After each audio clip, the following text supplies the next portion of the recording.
Assalamualaikum warahmatullahi wabarakatuh. Perkenalkan, nama saya Fani Putri Oktaviani dari semester 5D. Di sini saya akan mereview hasil karya dosen Ibu Mia Amalia SHMH tentang analisis terhadap tindak pidana prostitusi dihubungkan dengan etika moral serta upaya penanggulangan di kawasan Cisarua Kampung Arab. Prostitusi atau pelacuran sebagai masalah sosial sementara ini dilihat dari hubungan sebab akibat dan asal mulanya tidak dapat diketahui dengan pasti. Namun sampai sekarang pelacuran masih banyak dijumpai dalam kehidupan sehari-hari dan ada di hampir setiap wilayah di Indonesia, baik yang dilakukan secara terang-terangan maupun sembunyi-sembunyi.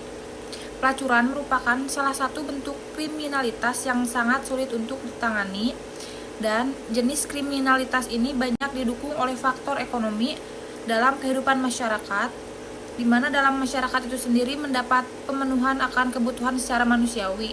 Permasalahan prostitusi di kawasan Cisarua Kampung Arab salah satunya karena banyaknya turis asal negara-negara Timur Tengah atau Timteng datang silih berganti.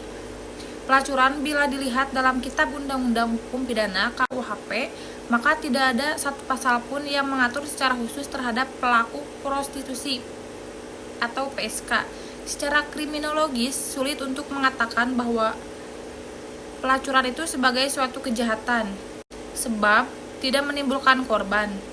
Dilihat delik-delik kesusilaan dalam Kitab Undang-Undang Hukum Pidana, pasal 281 sampai pasal 303, khususnya pasal 296 dan pasal 506, Kitab Undang-Undang Hukum Pidana atau KUHP, tidak ditunjukkan pada wanita tuna susila.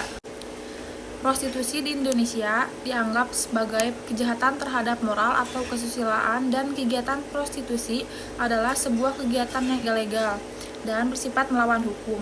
Maka berdasarkan hal di atas bahwa bangsa Indonesia merupakan negara hukum, salah satunya adalah tuntutan akal budi menjunjung tinggi harkat dan martabat manusia, dan masyarakat terhindar dari permasalahan prostitusi.